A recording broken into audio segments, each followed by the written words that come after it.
Hate to break it to you, but you're a loser. If you're a man on dating apps, that is. How's that for a punchy opening, boys? It's true though. Men are designed to fail by and large in the dating landscape's new age on dating apps like Hinge, Bumble, Tinder, and more. You name it, you're set up to fail. The only Tinder swindler here is Tinder's algorithm swindling you out of reliable matches, even if you pay. So let's break it down in this video. Maybe you've heard of the ominous and ever reoccurring 80-20 rule that seems to permeate our known universe. 80% of sales are generated by 20% of customers, 80% of project value is achieved with the first 20% of effort, or even that 80% of wealth is owned by 20% of the population. This is known as Pareto's principle. Your success on dating apps? It follows the PP rule too.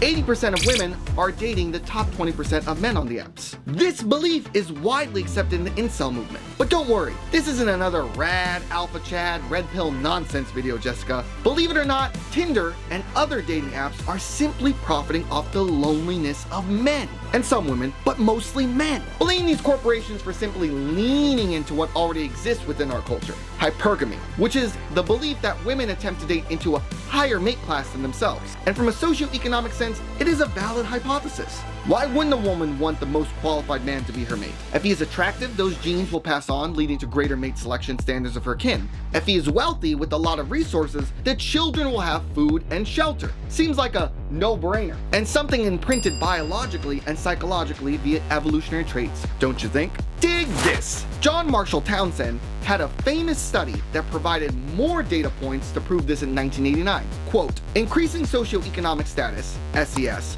of women does not eliminate and may not even reduce traditional sex differences in mate selection criteria and marital goals. Increasing the SES of women tends to increase their socioeconomic standards for mates, thereby reducing their pool of acceptable partners. Increasing men's SES tends to enlarge their pool of available acceptable partners. End quote. How about them apples? Comment what you think down below and I will do my best to respond.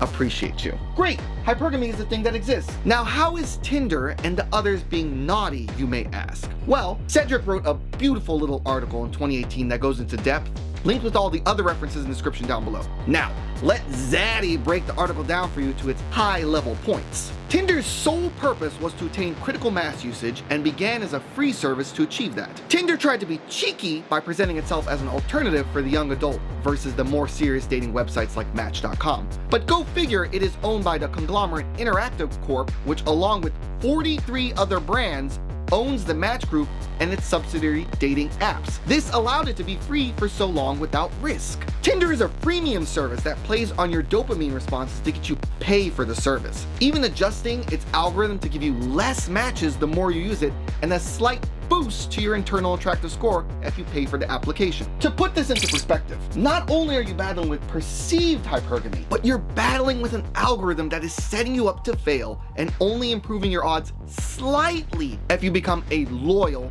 paying subscriber. After all, there is no money in completely getting off the app and falling in love, is there? Let's turn it up a notch, because this is where it goes from bad to ugly for most men. Earlier, we talked about hypergamy and SES, socioeconomic status, and thousands of years ago, this made sense and worked well enough in small tribes and communities. But what world, pray tell, do we live in 2023? A globalized, interconnected one. Picture this. So you have a battling force of women who want the best mate, a mini computer in their pocket that connects them to the world at large, something that wasn't possible even 20 years ago, and applications that want a dopamine response of you using and paying for their app indefinitely by serving you people you won't get for men, and a small percentage getting all the matches and attention having their pick for women.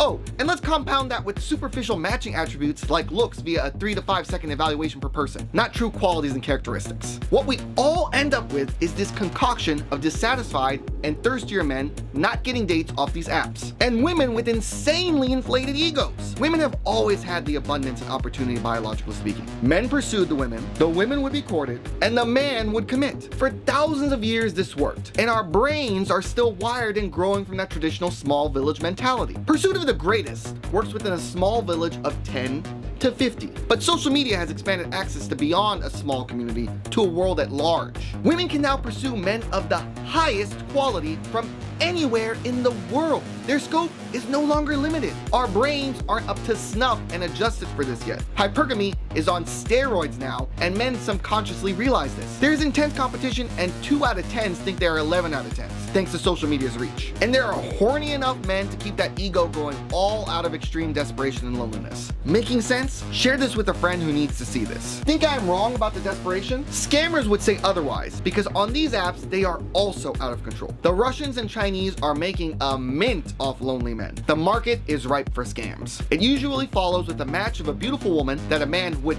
never have a chance with, an exchange of details, and maybe a solicitation to exchange messages somewhere it's easier, like WhatsApp, which is encrypted. Although Instagram or Facebook Messenger are also viable options. If on Facebook or Instagram, the account will be relatively new with a lot of recent posts and only a few months old if that. Then come the messages. Sweet hellos and constant attention to the man, coming across very caring and into the person. At some point, the issue of bringing up business will arise and the woman will talk about how much money they have made or some bullshit to shift the conversation to some crypto coin to invest in. Having felt they got the man under their finger, they will pitch investing with them. Maybe even talking about the future of all the rich, amazing things they can do together. The man will invest the money and wham! Absconding into the night. Woman gets away with the cash and ghosts the guy, and men are left with the shame and lack of desire to really take any action against it. Not that they really could anyway. Rinse and repeat. Wilder still is that these cash farms are actually these women in the photos now more often than not. No longer are they fat, greasy, ugly men behind a computer. There is some sophistication to the operation to sell the dream as a reality. Maybe you say you wouldn't fall for this, but enough obviously do because it is only growing. And if you aren't talking to a scammer as a lonely man,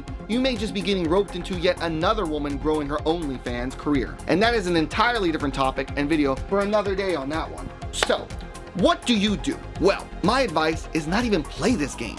Most will lose because, as we covered, only a few will rise to the top and have access to the vast majority of women anyway. Put the phone down and go outside. Throw a ball, do something you love, and find social events that cover that love. That is where you will find someone worthy of your time, seeing you for you and the awesome qualities you bring to the table, and not just your surface looks. Then you won't be a loser anymore, champ. You see, there are towering figures like this who understood this message I gave you very well. Andrew Tate capitalized on this incel culture and used it as a source of power and growth, telling men they are set up to fail and how to go full red pill to achieve their potential. He weaponized that into many young followers who are directionless into his thriving Hustlers University, which supercharged his exposure.